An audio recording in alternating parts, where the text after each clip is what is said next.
So we have been discussing about the pillars, and now let's go into it. So come on, why don't you, one by one, start talking to me.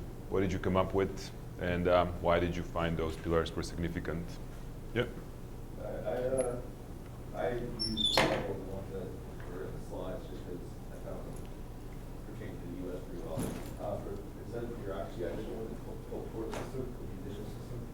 Just sort of, to me, everything is most important. Everything is based around our courts and equal rights. So the freedom of individuals kind of runs around the court system. So if you're the court system on your side, the government has no chance of enforcing laws and yeah, mainly I know it's not like civil rights law and sometimes everything. So I use the court system as for interpreting the constitutionality of law and the Constitution itself, which is what everything based everything around. So that's the basic is if the court system on your side, the government has had a hard time enforcing anything, and people are arrested, they lose what they done, not guilty, and should be. And then the second one I used, I wanted to use like capitalism, but this institution I had to go actually the business, capitalism institution itself. Maybe because this whole country is founded on the capitalist idea, a free market economy and private ownership. And if you can get businesses on your side, triple economy, the government can't work, you cannot pay taxes on businesses not pay taxes, the government can't function. And then I wanted to put the police and military again for security issues and enforcement laws, which we talked about, which are tested. You make friends with the police and the military. They don't, you can get them on your side, they can't enforce laws, they can't go on arrest, they do treat you well. And more so we respect the uniform, it seems like. Moving right into education, because people in this country, we all feel we have a right to education, right to learn. And through education, you can educate against the government, put on your side, and be teaching that the government might not want you to do. You take it that other folks, like we talked about, the other country we talked about yesterday, that they did that, they would take out the wars when the Africans, Kenya. Then I moved, instead of media, I went to social media, which is like a growing phenomenon now. And that's because if with the people these days, they can put a spin on anything they want, towards however we like to see it. So any like protests and everything the government does, they can turn it against the government itself and make maybe positive actions look negative and negative look positive. Then I went with labor unions, which kind of goes back to business, but the strength of unions in this country, the blue-collar workers, where you can cripple everything, construction, and Can you? I feel like if labor unions all strike together, they stop working. No, I'm glad if it is like that, but my feeling was that the labor unions were kind of, on the way to lose its own strength throughout the last decades. That labor unions in this country are not so strong as they used to be. That's my opinion. I based feel on like they are not as strong, but I still think they are somewhat significant because blue-collar workers are really like, they're all strong. They're for that still. They still make a big portion of the workforce in this country. And then I ended with the transportation system as a whole because we can cripple the entire country if like pilots decide not to fly, trains decide not to go. The example you used yesterday of like driving at 5 miles per hour in a city, and you can't arrest anybody because you don't know who started it. You can just stop an entire city from working, and you can do that for an entire country. Stop airplanes from flying. Okay, so the transportation system would be the pillar of support, but driving the 5 miles an hour would be the tactic. Yeah. Okay. I agree with everything, particularly business. Yeah. For a foreigner, for me, nobody gets elected without business in America. You can't get funding. Yeah. Especially with you can't fund your political campaigns. And certainly from an outsider's perspective, money drives all of that. So elected officials, from my perspective, completely beholden to business interests. Just like banks and those type of things. On a federal level. Yeah. Now, who Who raised more money, Obama or Romney? Obama. This time Obama. Close. I don't think so. I thought he did.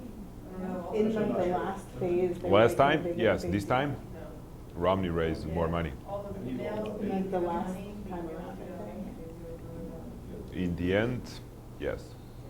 So, I was But, so bitter about, just what you were just commenting on though, I agree that businesses and corporations are such a big pillar of our society. I was so bitter about it that I put it as my last pillar, just because I was like, you know what, it is, but no. And I put them as the week's most important, which is actually. so now, who was fundraising for Romney this time? You know, who were the people? What was Who the team? wasn't fundraising for Romney this time? Well, Everyone who are Romney's was. contributors? The Koch brothers, Yeah. Who was actually organizing the fundraising for him? the Mormon church. Super PACs. And from the financial world, Goldman's. Yeah. So he still did not win. Now that's interesting. We're going to be talking about it. That's interesting because, you know, we are talking about nonviolent struggle, which is the momentum-driven system, right? You reach the momentums.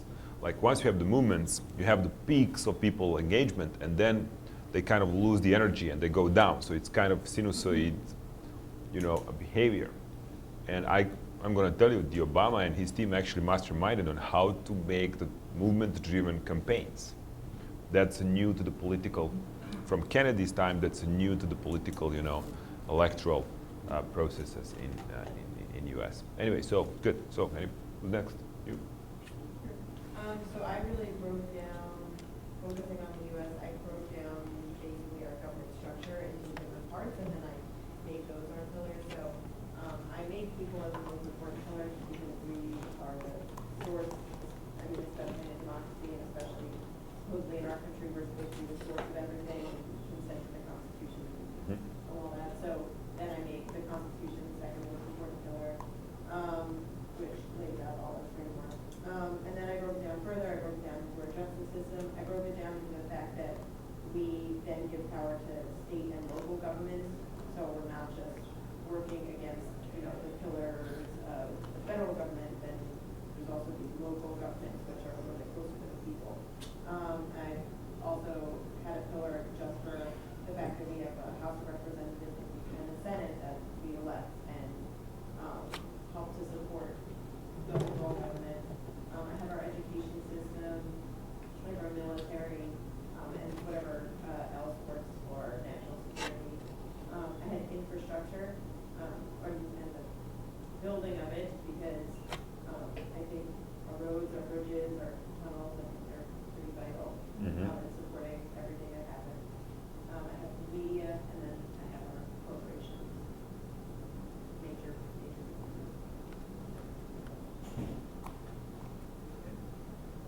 South Africa again. Primarily. Zuma. Yeah, well, I'm looking historically. The South African Police Service, the Bureau of State Security, and the South African Defence Force, was what the government primarily relied upon to maintain its rule.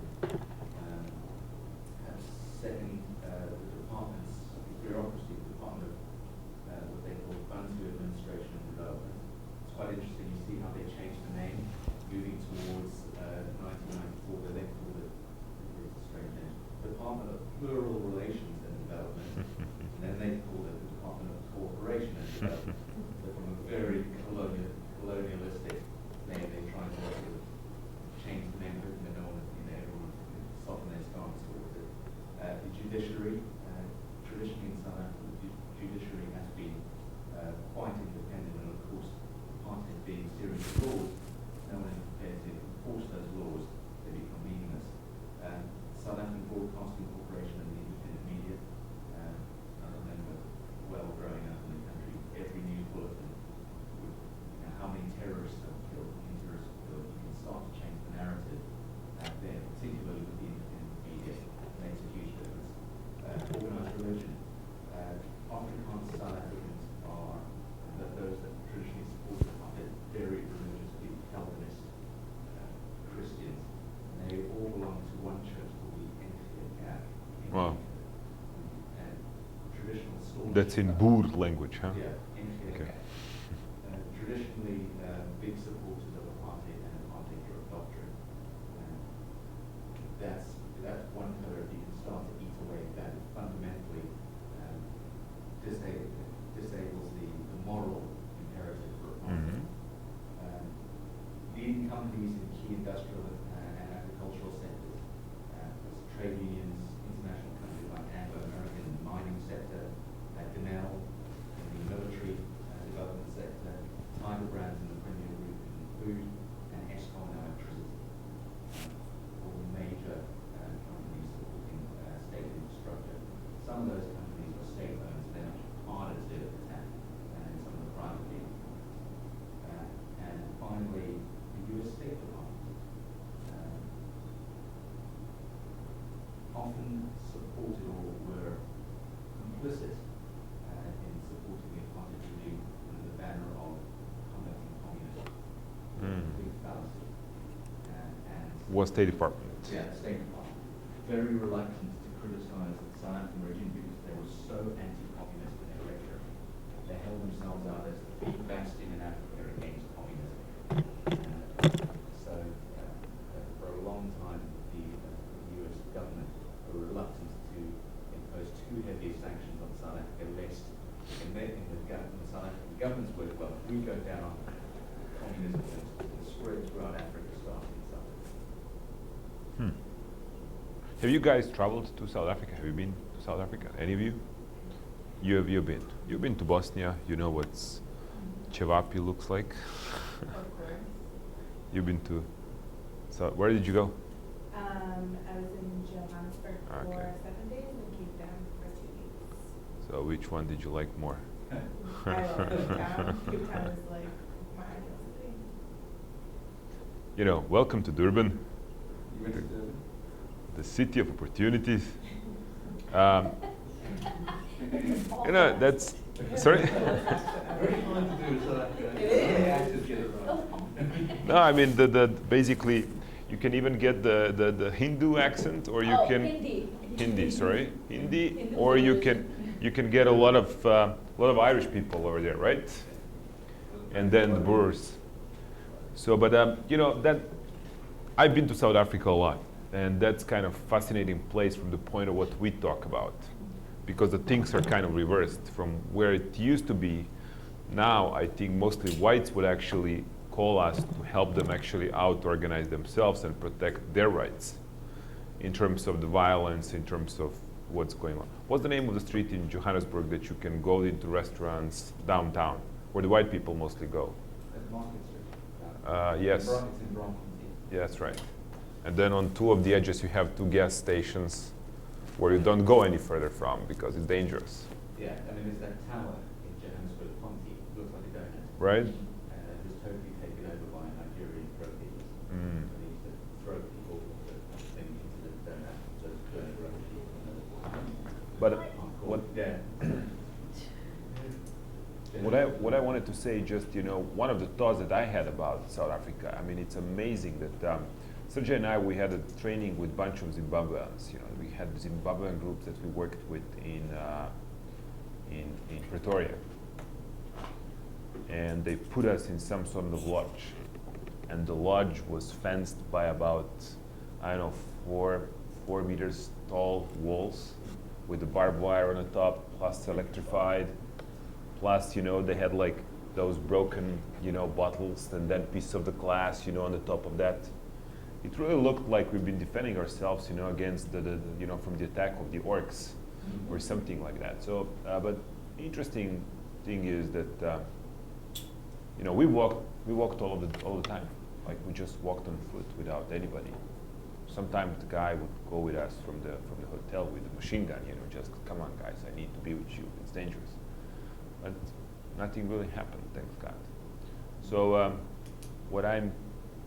and the Minister of Foreign Affairs of South Africa is a former colleague of mine from Fletcher.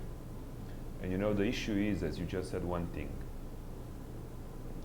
he says that the non-violence in Zulu language actually does not have the proper translation. That you cannot translate it, that there is no kind of meaning for it. Sorry? Very interesting. Yeah. That there is no proper translation, like they don't understand how that actually works, because in their nature, basically it's all about war and being warrior and so on, and therefore, nothing else exists. But South Africa is in a situation now where we were just talking about habit. Right. Obedience out of habit and a psychological, the ANC is arguable now that the African National Congress has not delivered on the promise to the vast majority of South Africans that it had made, over the last 3-4 elections. But I think that South Africans have such a strong psychological tie to the ANC as a resistance movement rather than a government that it's going to be very, very hard to break that for any other political party to really get a foothold, whether they're whatever their political stance. It will be quite interesting to make the paragraph analysis of South Africa. So we'll be talking about that, might be. Okay. I analyzed the pre-secession government in Khartoum, Sudan. Mm-hmm. And the first pillar I identified was the military, specifically the Janjaweed militia on the ground, partnered with government aerial bombings. The second strongest is natural resources and wealth from the natural resources. Before independence, the north and south of Sudan were governed separately, even though they were held by the same ruling power because the wealth is so different. Okay. And then after independence was the first time that the country was together as one. So since then, there's been a large struggle over the wealth, specifically oil in the south and pasture land in Darfur in the west. The third I identified as Chinese support.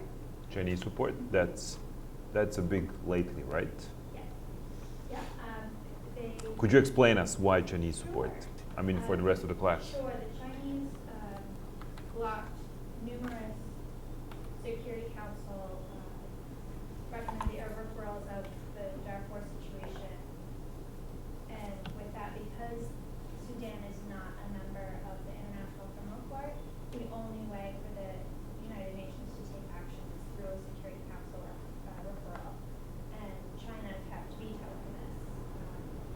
And even after Russia stopped vetoing, China continued to. So the Chinese support of the Khartoum government allowed the genocide to continue.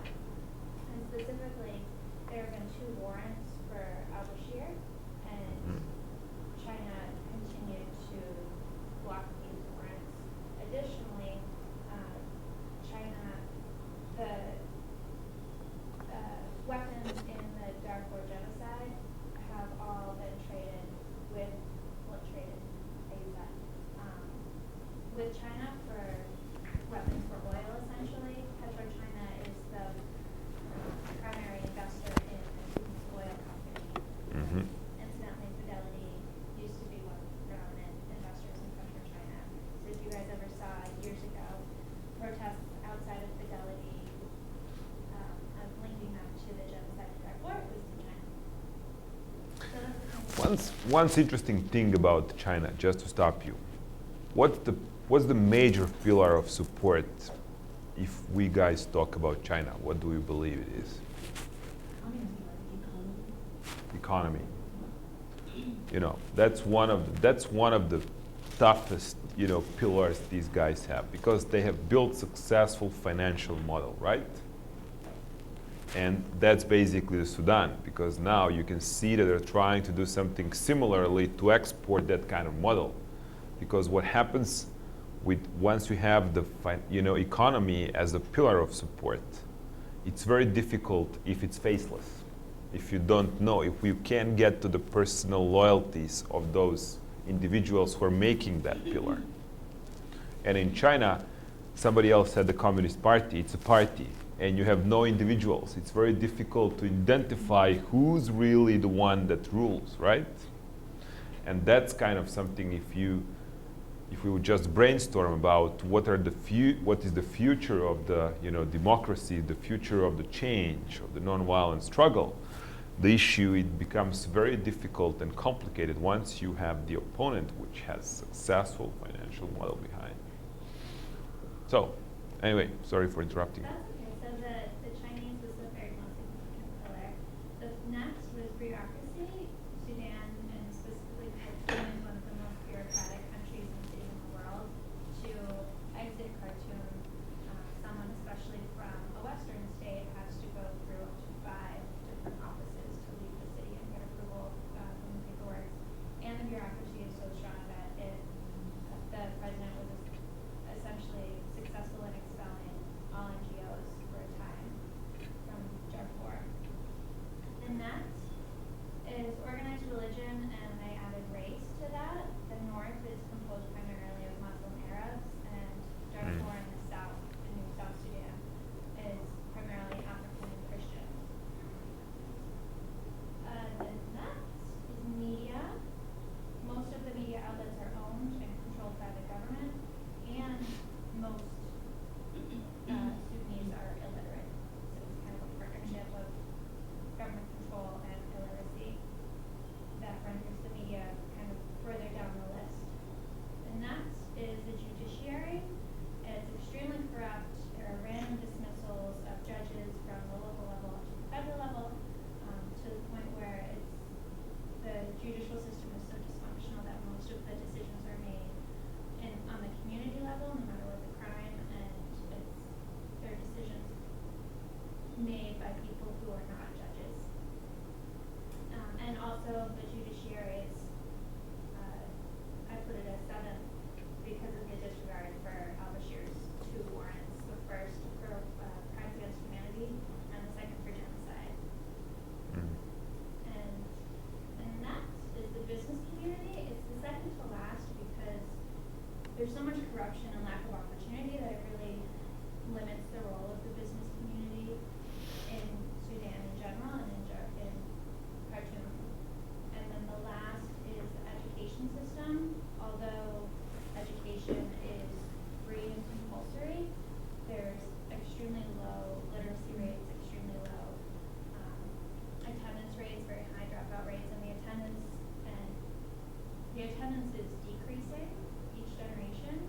And in some community, overall, I think it's 46% primary school attendance, but in some areas it's less than 10 to 20%. And illiteracy is increasing with each generation. So education is a pillar, but we can potentially reach a small amount of Sudanese, but it's extremely weak. So I did Macedonia.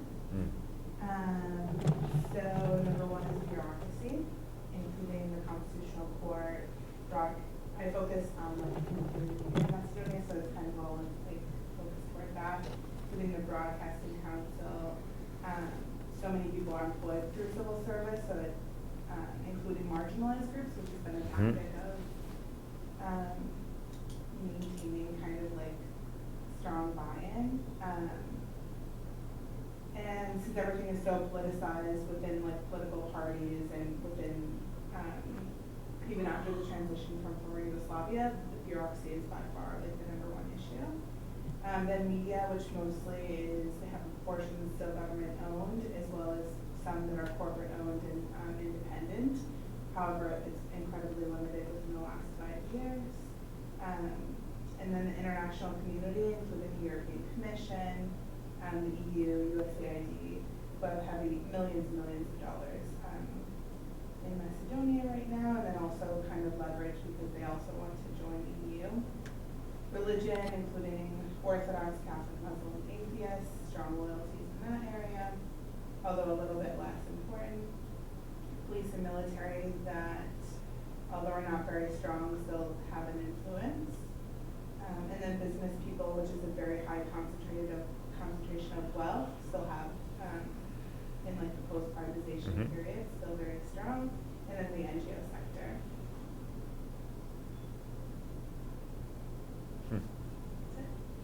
You spent some time in Macedonia? Yeah. How much? How long have you been there? So I work still in Macedonia. Oh, now you're with OSI in Macedonia. Yeah, that's where like my concentration of my portfolio is. Skopje. All over. All over the to place. Okay. I did on China, Mhm. and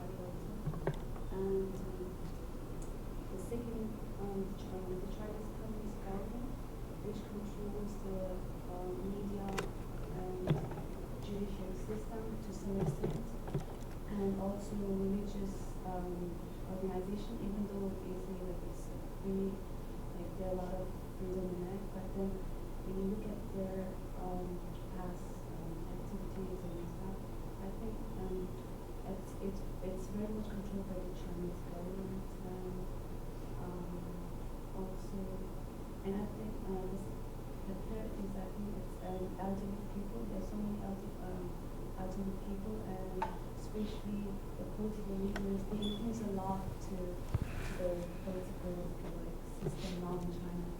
And even though there are so many young, new thinkers, but because there are the majorities are elders in the party, so it's very difficult to influence the elders' way of thinking.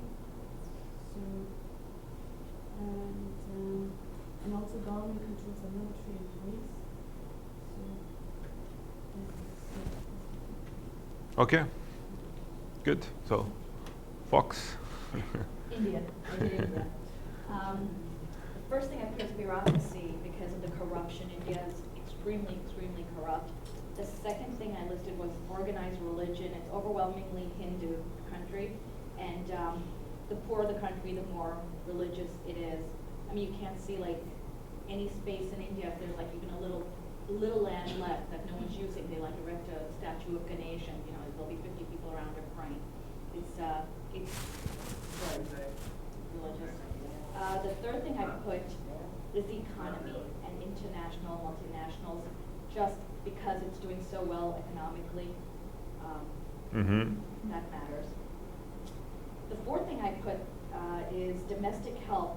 There are tens of millions of people, housemaids, people who clean the toilets, street sweepers, who are not, I suppose, registered or don't have papers, but they are a huge, huge percentage of the population. And I want to say the economy, the country would come to a standstill for the rich people who do run the country if your maid didn't come for a day, if your cook didn't come, if the driver didn't show up. So I think domestic help is huge. Okay. And then I put the regular stuff, police, military, strong military, but not very scary. The police officers there, I want to say, are built like 12-year-old girls. They're very, they're not threatening at all. There's the Constitution, educational. There's stories all the time about schools and the teachers just don't show up and they get paid. There's no one overseeing anything. So my top two would be the bureaucratic thing and the organized religion.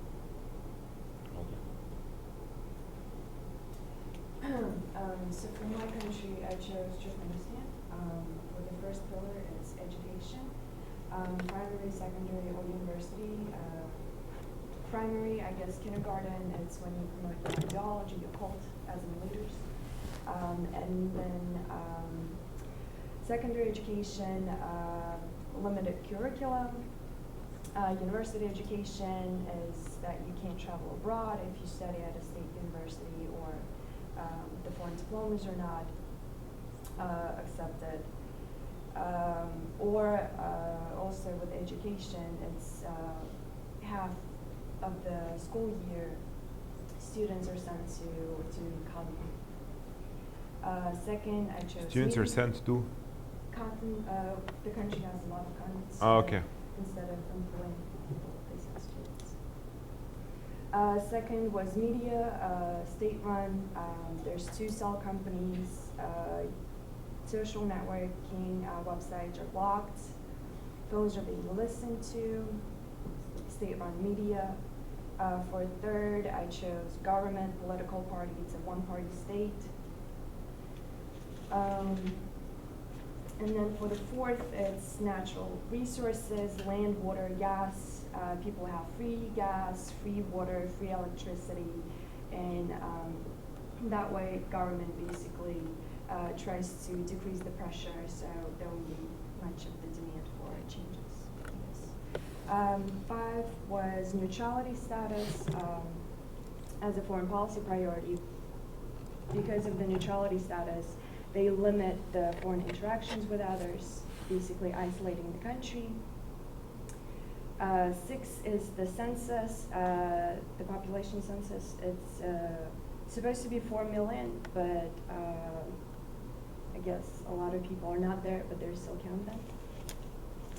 7 is the health system, assuming how when you buy the education, the doctors aren't as good. And then HIV denial. If they deny an HIV, then there's no HIV in the country. Drug addicts, and well, there's no more smoking, and no smoking allowed in public places, and no cigarettes are sold. And then with drug addicts, they do help them, send them to certain places to help them out. Bureaucracy was the 8, well, corruption. 9 was business institutions. There's economic growth, they sell oil, but there's no development, it's just one sector. And then holidays was the 10. There's a lot of holidays in the country, so you always have to have the masses, so you get the state employees, students, to kind of be like the mass. How many people live in Turkmenistan? I mean, sorry for not knowing. It should be 4 million. Well, I guess with the citizens 4 million, but I'm assuming if half of the population is young, they're all out of the country, so. Okay. Yeah. So I did Venezuela, and I started with economics and natural resources, obviously, because they're so reliant on oil exports. And then also manufacturing is big. And then military and police, because he was saying earlier, ideologies are really important, and more intangible things. And then technical expertise, because they are, majority of their energy comes from hydropower. And then also their infrastructure, air traffic, air transportation is big. And social programs, and private enterprise. Most of the funding, most of the support used to come from the majority poor, and now Chavez is looking towards like private business more than ever. Judicial system falls behind that, and then media. Media is Mostly private, and the media that is state-owned is not really. okay. A lot of people don't pay attention to it. Okay. Did our camera person had some ideas about the pillars of support? No? Yes? Okay. So let's go and talk a bit more about these pillars and importance of those. But first of all, so I'm going to get you to the presentation that reflects a couple of examples from the countries which are kind of very different, but it's interesting then to compare them. So you know about Zimbabwe, right? We spoke yesterday. Morgan Tsvangirai, you probably know who he is, right? Morgan Tsvangirai is the leader of the opposition, now he's the prime minister. He kind of shares the power with Mugabe. Mugabe is the president, and Mugabe's party is ZANU-PF. Tsvangirai is a leader of kind of very, very diverse movement that's called Movement for Democratic Change, which kind of combined of different political parties, NGOs, and labor unions. So for years in the elections, it has been like Tsvangirai against Mugabe, and Mugabe would always win. And there have been lots of complaints that elections have been, stolen, that manipulated, that they were not actually accurate, and that there have been, many stolen votes. Now, in 2005, there was a specific issue because there was a lots of foreign observers, and they have been claiming that the elections actually have been stolen. And so therefore lots of people, especially the women groups, were planning to organize the mass protest, but then the leader of the opposition was somewhere. No one could actually find him. Morgan kind of disappeared. It was presidential election. People would say like, look, you won, so we have to do something about it. But he was really kind of resistant to do anything. And then once he was making the statements afterwards, he said that despite all the requests, he never actually invited people to the streets, because he said that that kind of activity could be very dangerous and that many of his supporters would be injured, killed, or arrested, and therefore he did not want to put them into danger. Now, the nonviolent struggle is as well the issue as we spoke. It's a kind of the warfare. Sometimes there are casualties. Sometimes people get hurt. Sometimes people get arrested. Sometimes people get killed. It's also, we said, asymmetrical conflict, which means we're picking up the weapons that are not in favor of our adversaries.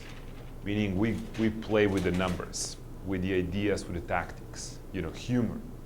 So the whole point is, I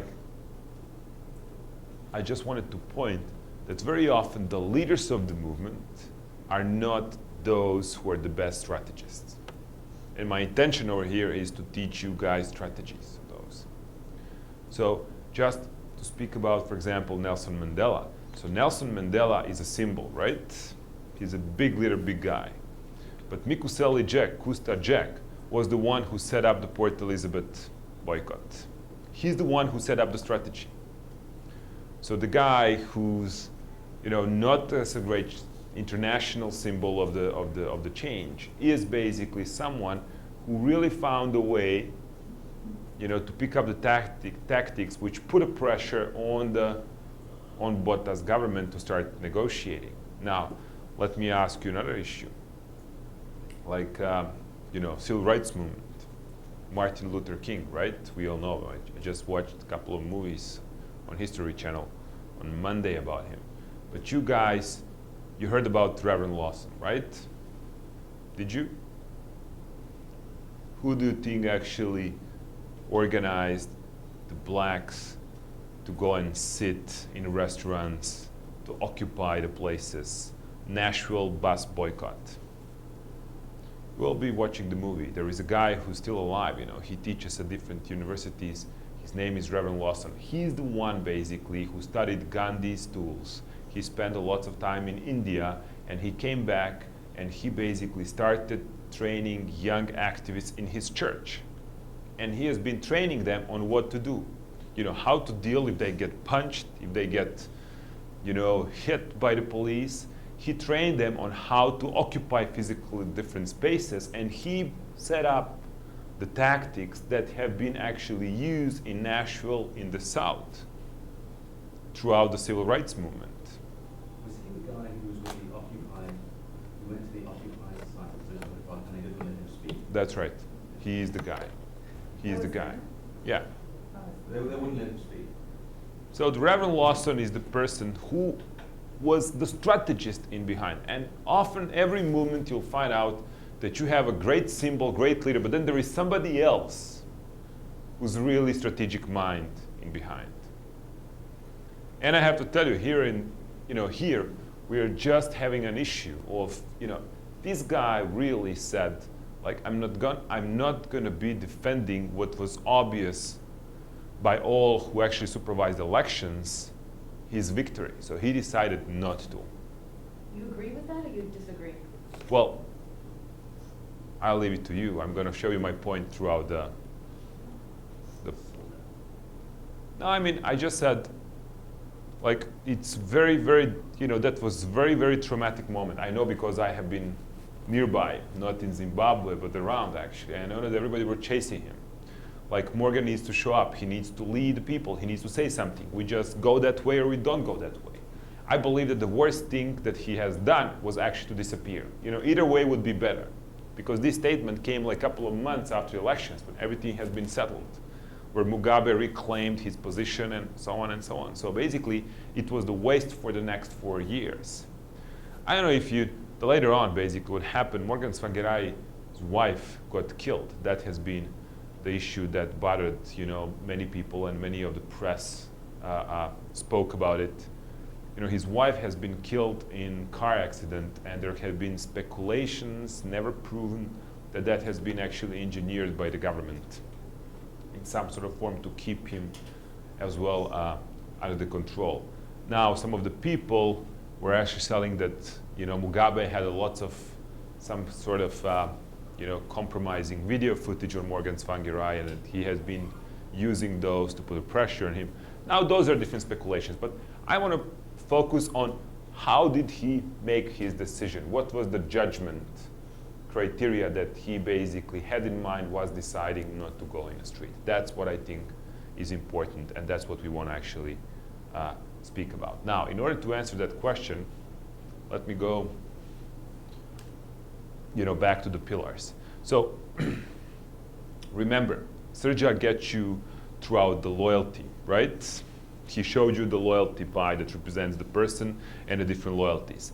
And I talked to you yesterday and I said, like, the issue is really how do we raise enthusiasm? By raising enthusiasm, we decrease the fear. But to raise the enthusiasm, we need to win over the loyalties of the supporters of ours, as well as of those that we are targeting. So if you focus on the pillar, remember we spoke about the push versus pull effect, which means the push versus pull was actually issue of the loyalties. If you are looking to these outer circles of the pillar of the police, you're going to see these street officers that kind of can have loyalty towards the inner circles or to us, and that's it. The issue is, can we win their loyalty in some way or not? And then what kind of tactics, what kind of strategies we impose to try to win over some of their loyalties, to get them and win them on our side. That relates a lot to probably what Morgan had in mind was deciding not to go to the streets, right? Maybe he was not really sure how much he has influenced and how much of the work he had done regarding that pillar. Maybe he really expected that the loyalty of the police is going to be so high towards Mugabe that he was really afraid of what's going to happen. And that's something that people have been, very much, I would say, always intrigued about. And lots of scholars were writing the thesis about the pillars of the force at the specific moments of the huge protests, and especially focusing on when did they obey, when did they decide to disobey. Now that's an issue for us to discuss. Okay, let's skip this. Okay, so here is another example. Here is a guy. He was the captain of the Serbian military, and he has been a pilot. And as you know, in Serbia we had elections on the 24th of September 2000, and Milosevic claimed that both of the candidates, him and the opposition candidate, did not win over 50%, and so that they should go into the second round, re-round. Now, what we claimed, we said, no, Koštunica, the oppositional candidate, actually won. And so there is no re-round. And I'm going to talk to you tomorrow about the different kind of campaigns once we get to the campaigning and how to organize campaigns and how to send the messages across. We'll be speaking about how that worked. But the point was that at some point, once on the October 5th, the whole idea was, and we relied on that, we said, like, look, the unions in Serbia are really major force. And if we organize unions, if we really try to, for the first time, speak to all of those unions, we might be able to influence them to stop, for the whole country to shut down on the 5th of the October. And that was the idea. And Srdja will be playing you the movie where you're going to see how that all worked, how we organized for that day, what kind of, systems we put in place. Some of you said that you watched, bringing down the dictator, basically, that you saw all these trucks and, the police trying to block people from coming to the capital. But the 5th of October for us was really D-Day. And then we had about 1 million people in the main square in front of the federal parliament. And Milosevic decided, when there was no more, obviously for him how to defend the system, he ordered through, his channels of command for this pilot to just take the helicopters, fly over the crowd, and throw down the tear gas, the shock bombs, all sorts of things, to kill people if necessary, but just to disperse the demonstration. That was really the order. And then what happened I could tell you, we heard down in the street, we heard, helicopters. And we even saw some of them. And they made a couple of rounds and they left. Then one of the journalists of Serbian, biggest daily newspaper called Politika, asked him, so why didn't you actually execute? Why did you decide to disobey? And this guy stated, he said, like, when I flew, I kind of really go, and I've seen, I was trying to identify where to actually, deploy, and the cloud and the visibility were so low that I actually couldn't, decide, where to do it, and I couldn't see. The visibility was really poor. Now, if you guys, if you really just look at and try to Google, on different kind of weather forecasts, websites, the Belgrade on that day, you could see that it was perfectly sunny. There was no single cloud in the sky. But this guy decided not to do it. Now the question is, why really? And he later on explained, if you read, that actually what happened was that he saw so many people beneath. He saw such a big crowd that he had never seen at one place in Serbia. And then what happens? Once you see so many people, there are potentially some of his friends down there, right? Potentially some of the family members. And potentially he could have killed some of the people that he knew. And that pretty much, forced him to disobey. So what are we talking about? We're talking about loyalties, right? There are some certain loyalties that are much more, important than the others. So the loyalty to the family, to the friends that he was worried about actually harming were more important to him than the loyalty to his superiors, to the generals. And that's interesting. This guy wrote the book about the Serbian Revolution, the Tim Marshall. And what he basically spoke about, he spoke about the late, Prime Minister of Serbia. The Prime Minister of Serbia, Zoran Đinđić, who has actually led the Serbian opposition in 2000 and became the Prime Minister after the change, he has been killed, assassinated in 2003. And he has been assassinated by this guy, by actually, Milorad Ulemek, who has met him on the eve, on the 4th of October. And this guy was the commander of the Praetorians, the commander of that, we call them the guys from Brazil. That was the special unit, the force that has actually committed the most of the crimes in former Yugoslavia. These were the guys who were sent to the worst of the worst, situations. And then it has been never clear, actually, it has been never proven, what were they doing. But I want to tell you that they basically met on the eve, in the eve of the 4th, and he promised to Đinđić, he said, like, we are not going to go against the people. And this guy as well disobeyed.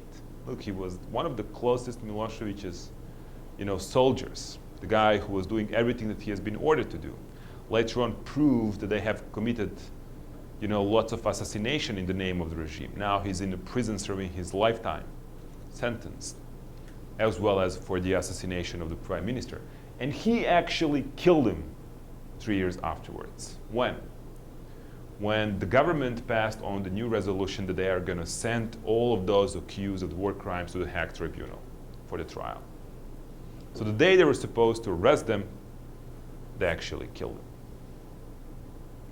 So he organized assassination the day before they were supposed to be all arrested. So that means that they had all those different contacts between the government, secret services, left and alive, so they could actually know what's going on. Now my point is that once dealing with these pillars of the force, right, you're trying to co-opt them, you're trying to win over their loyalties, that every strategist should be actually very, very careful. Because the loyalties are very tricky issues. You never know, how people behave if you actually don't have the clear picture of the loyalties they actually have. So that has to be studied extremely, extremely carefully. So now, just in order to see how that works down the down the road is like, what do you leave for the people really to have, people who are within those pillars? You know, do we leave them the hope that we are just consider them as a friends at some point, that we are just going to rehabilitate them, or we are not? Those are different kind of tactics, and that's something to be, you know, to have in mind when setting up the strategies. That's pretty much it. You know, let's see what's really important. Let's try to identify what works more, what's more important. The power has been exercised, and we tried really to develop something to see how can we study those pillars, and by studying them we are trying to see what influences them. For example, why did this guy Ulemek Legia changed his side, you know, picked up actually to go to the side of the opposition, and then later on really decided to go again against it. And by just studying the pillars that you identified, the idea is really to put them on the simple graph, you know, x, y, two-dimensional, you know, system, and then just to see which side they go to. You know, pro-government, anti-government, pro one side or to the other side. And let's just identify the period of the time. Let's say 10 years of the history, or 12, or 30. Let's just set up some time frame and see how did each of those pillars behave throughout that time. And how do you grade them? Well, you grade them by number one, if the pillar is pro-government and willing to do everything in order to support the government. What would that mean? For example, that would be the police. You know, that if every police officer, you know, would vote for that political party or that president or that government, that's one thing. But if they would be actually beating people in the name of that government in the streets, that would be number one, right? Number two, it's mostly bureaucracy. You know, these bureaucrats, kind of the people that say, I'm going to vote for you, but I'm not going to be, you know, showing the open support. When I'm on my own, when I'm behind the cloud, when I need to circle something on the paper, I'm going to be for you, but I'm going to be protesting for you. So the number two means you are for the government, but you are not doing anything actually in supporting it. Three are the neutrals. Who's mostly neutral? We spoke about it. Who's always going up and down, up and down? Businesses, right? Business is interested in profits. Business has no sides. The number four grade, you know, you grade by four the pillar that's pro-opposition, but it's not willing to do anything openly in order to support it. And the five are those who are all of the time against the government. Who would be number five mostly? And the students, right? Mostly. Okay, so now we just have this kind of grading system. And now let's try, you know, when can you see, what are the moments when you can see and identify the orientation of the pillar? When something happens within society, where there are some major issues. You know, when you have like natural, you know, disasters, or you have like major outrages, or you have like major, you know, economical issues, then each of these pillars basically play. You know, you can see the statements, you can see something is going on, like labor unions get in a street, and then you can see basically that at those specific dates, these pillars have actually these different, you know, marks. And so we pick up in some period of time certain events, and we grade these pillars at those events. And what we get, I'm going to show you in the case of Serbia, okay? Like March 1991, that was actually, March 1999 is very important for Serbia because that was the first outrage of the huge protest against Milosevic, okay? The Serbian opposition organized, and we had a huge rallies which took for about a couple of weeks, and lots of people have been arrested, and few of them even killed. Now, spring 1992 has been the beginning of the conflict in Croatia. December 93, we had the beginning of the war in Bosnia. And then November 96, we had again huge protests all around Serbia because of the local elections, because the opposition won. But Milosevic claimed differently, so we had the protests which people marched for about 130 days.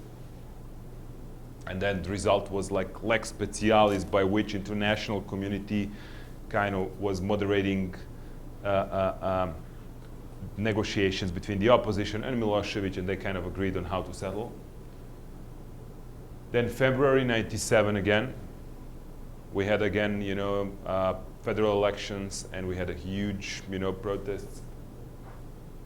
Then October 98 was a major issue because we had these kind of, resolutions on the regarding Kosovo, and then the major crisis in Kosovo actually happened. So we had the beginning of these, clashes, military clashes in Kosovo between the Serbian police and the army and the Kosovo Albanians. March 1999, Merciful Angel. You know what was Merciful Angel? That was the NATO campaign against Serbia. That's where we get bombed and attacked by NATO. April, July 2000, we had finally the opposition getting united. For the first time, they actually showed strength. That two Serbs, three political parties. Finally, we managed to put them all together. So they had the big events all around Serbia, which demonstrated that. And September, October 2000 were the dates where we had those final stage of the elections and where Milosevic was gone. So now, you see, the pillars identified were like police, military, civil servants, bureaucracy, teachers, business society, church, international community, workers, meaning labor unions, and the students. And this is how our students, like a couple of years ago, just graded those pillars. Now, once you put them in the X, Y, O's, so in a way that over here, we have the scale, the gradation, right? From 1 to 5. So every pillar over here would be pro-government. Let's get more into the human nature. So I am a tough. And you are claiming that you are tough as well. And you know what? In none of the tribal communities, in none of the, human, tribal organization before, or even animals, if you look at it, there are no two equally tough individuals, right? We have to know who's the alpha. And that's basically the rule for the pillars of the force. In every struggle, you will see that the hands and the trust of the dictators are lying in one of those, not in two, because they don't trust them. They always put their trust in one. Belarusian President Lukashenko put his own son, 23 years old guy, to be the general of the army. And he basically put him to be the main commander of the Belarusian army. And so all of his trust is with the army. Over here, Milosevic was basically putting everything he had into the hands of the police. Serbian police at the time even had the MiG-29 fighter jets as a part of their weapon. And the military had old AK-47 guns, bad uniforms. So he humiliated the army heavily by actually putting everything into the police. So the police was really indoctrinated. They have their own newspapers. They would be getting to them every morning. So on average, the police officers would read that these guys in the streets who are protesting are not the Serbian students, but actually Albanian, influenced people who are actually fighting and trying to destroy the Serbian government because the Serbian government is patriotic, fighting against the Muslims in Bosnia, Albanians in Kosovo, protecting, our holy land, and so on and so on. And guess what? See, the army actually showed some interesting behavior, right? The army was changing the orientation throughout the time. based on different events and reasons, they have been going from very pro-government all the way to neutral, then again pro-government, and then all the way to the other side. And look at the military, look at the police. Solid, almost up until the end.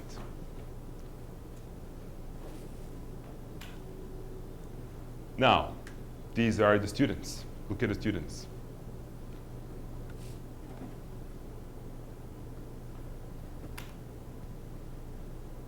And this is the media. Now, the media here is generalized, right? It's like what you basically do, you take the state-controlled media, and then you take actually the private media, and then you just put on average all the grades that you have for them. And this is what we have. Now, let me ask you the question. So, you see some things are actually correlating, right? Some of these pillars were having the similar behavior at different times. What happened this time and this time? 92, 93, 99. War. So you see, in the event of the war, Milosevic was consolidating these pillars around him. And then once we had the periods of the peace, the pillars were actually shifting away from him. So what would you say? Did the war work in his favor? Yes. Could you conclude that maybe he was provoking the war in order to consolidate his power? Now, why did the military, end up going differently on the other side? Look, here we had a bombing, right? It's natural. Once you're under the attack, you don't ask about the political, and ideological issues. You are just defending your country. And I have to tell you, for the Serbs, once we have been attacked by NATO, Milosevic was not an issue. The issues were actually the airplanes flying over our heads and the bombs which have been thrown to us. And everybody, the government was just calling people to join the army. The results of the drafts were 105%.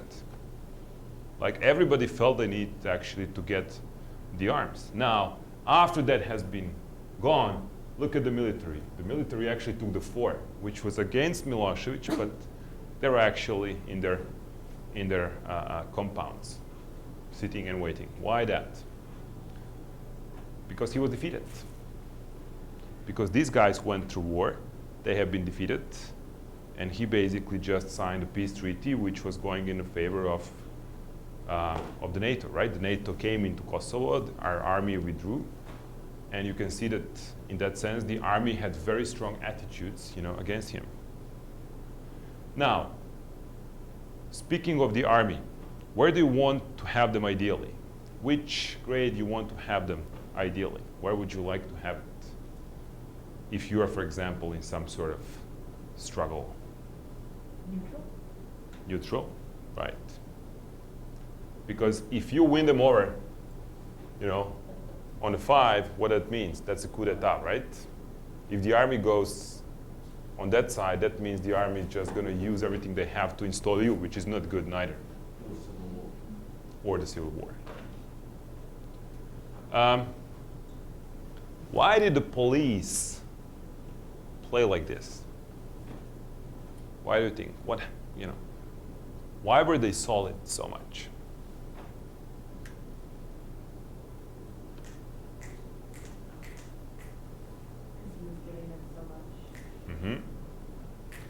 Why did they decide to shift their loyalties over here?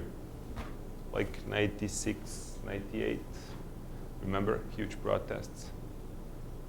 Maybe they felt he wasn't any longer, he wasn't protecting them, so whatever he had then. Maybe they saw the numbers for the first time on the other side at those huge events in the streets. Okay, so look at the media. Media was going this way, and then at the moments of the war, there have been, once you proclaim the state of war, there is no free media. There is a censorship in place, right? You get immediately the military censors who actually go in every editorial office, in every media, and they set up the censorship, and basically the media are allowed to publish only what government allows. And all the media, all the statements, all the press conferences are actually run by the military. That's what happens in the state of the war. That's by the law. And that's what made media being so much, narrowed down at the times of the conflict. Now, let's go to another very interesting country.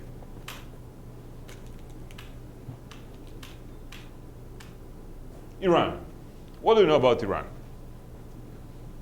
When I usually talk to my Colorado College students, it's like there is huge negative perception about Iran. Why is it so? Why? What's the issue with Iran, guys? Come on, tell me. Why is that an issue? Now, I'm a young Iranian, okay?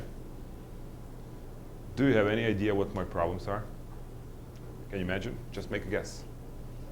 As a young Iranian, I'm like 20-some years old Iranian, what my issues might be. Yeah, more or less. Food availability because of sanctions. Lately, yes. Freedom. Freedom. Freedom to be a kid. Date. Can I date in Iran? No. You know how young people date in Iran? They go out to the cafes and they just drink teas and they have the mobile phones. So basically they either hook up by Bluetooth, they communicate through Bluetooth, or you would just write your email and just show it to someone you like. It's unbelievable. There is a whole parallel world. It's not really the case. It's not really the big issue why Iranian and Middle Eastern in general are actually very addicted to social networks. Why we have the most, the most well-known bloggers coming from the Middle East, because that's the only world that these guys can actually communicate through, because they're not allowed because of the religion, because of different issues, but they're not allowed. On the issue of the nuclear weapon, like you guys in US, I go to my Professor Perry's house in Boston. I studied the Tufts. So he invites us, to the lobster, barbecue party, whatever. We're barbecuing. It's on the ocean. He has a nice 2 golden retrievers dogs. And these dogs run to a certain point and they stop. And I'm like, what makes them not running further? And they said like barbecue, wire that's going under the grass, and then they have like something around their necks. If they cross the point, they have electrified and shocked, so they just don't. So it's unbelievable, like fairy tale. Like green grass, ocean, dogs going just that area. And then I look at the horizon and I see a huge ball. I'm like, what's that? Oh, that's our nuclear power plant. I'm like, so what does that do? Produce the electricity. And how much Professor Perry pays for his house, all the energy he spends, like $250. Do you know how much I pay in Serbia? Make a guess. How much do I pay a month electricity that I spend? Only, not for heating, only for, light. On average, $800.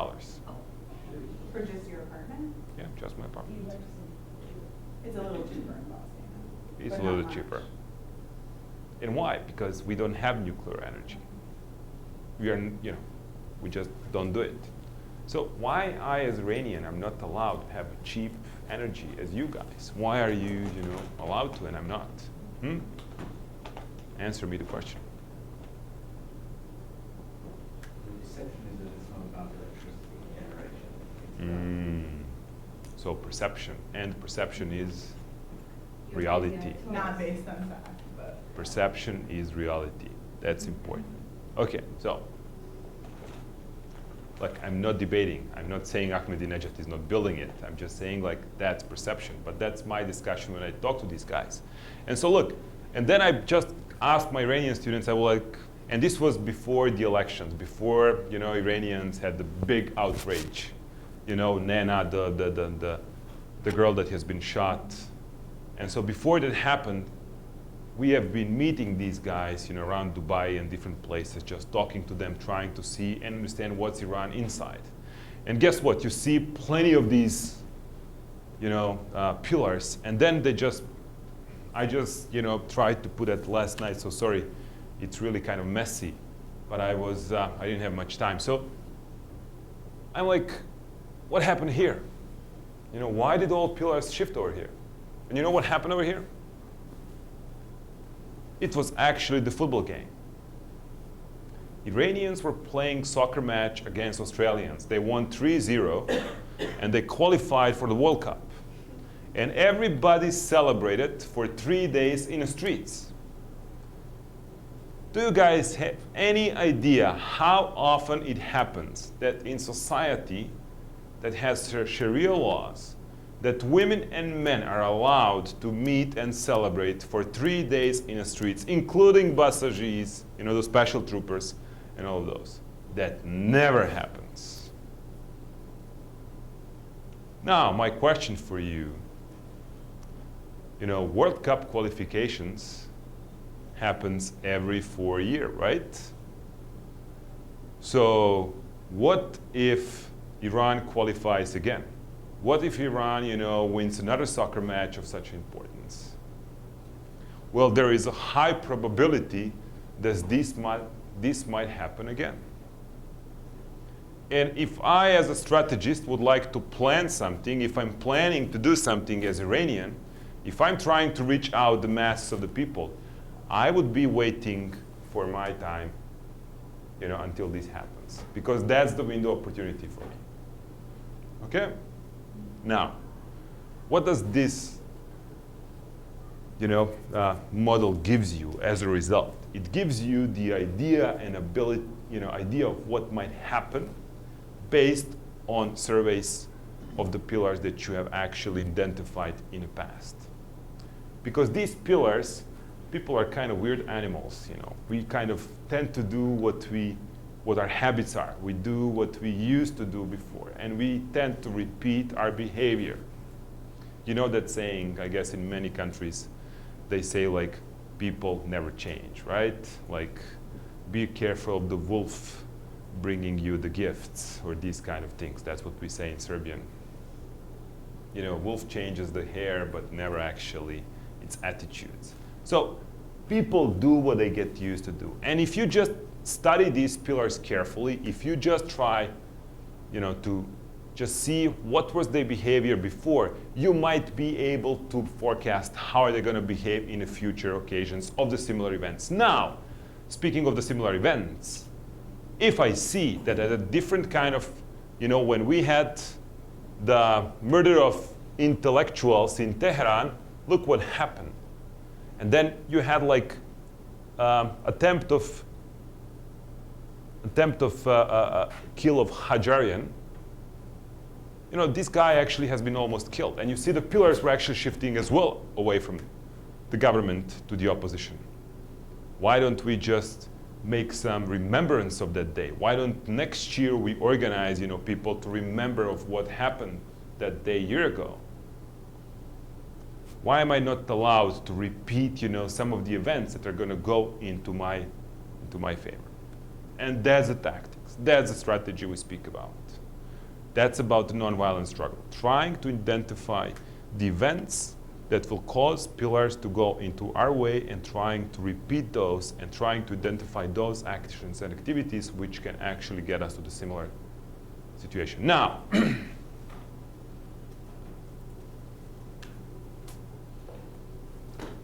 this was, for example, US. This is what my students did in Harvard. In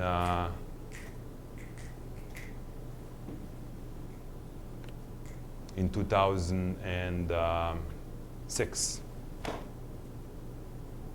This is how they actually saw what was going on. They said like, police, media, religion, education, public education, private, 11th of September. Look, all of the pillars, went down in support of the government.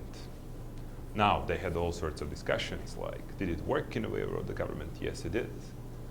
Then all these conspiracies that actually US administration knew about it but not, did nothing in order to stop it and so on and so on. But the interesting thing was Abu Ghraib.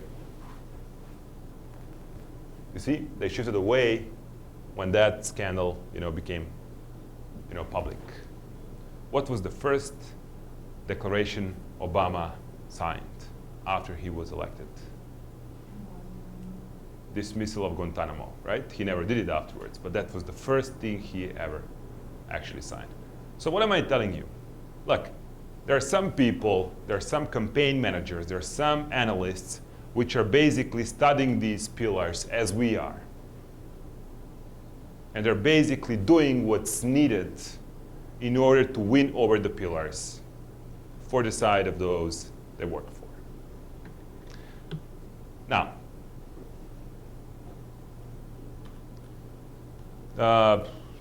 these are as well some of the American, but let's go back to our friend Morgan Tsvangirai.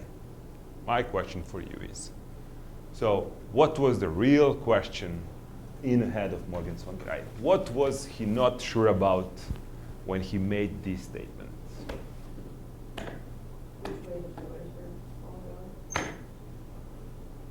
The one specifically, which one? The military.